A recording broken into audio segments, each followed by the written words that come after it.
प्रीतम मते सामने जे गोटे कथा पचारि सत कहब केते दिन तमे मोठरो एमिति दूरे रहइब माने देखो सुमन कथा कोन कि मो निज से मो तुम दूरे रहउनी डॉक्टर को एडवाइस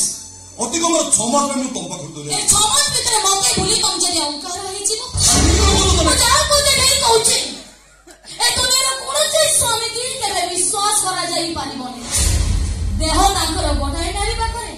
आ मन तांकर आउ गोटे नारी पाखरे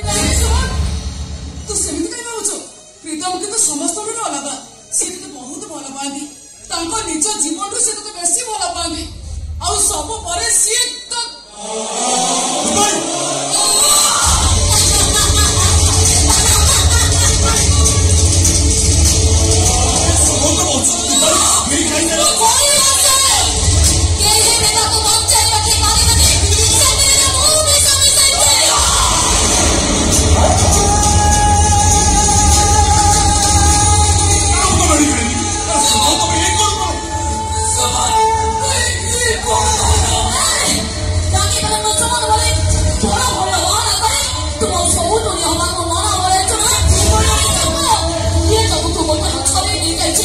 तुमको पाइबा को होले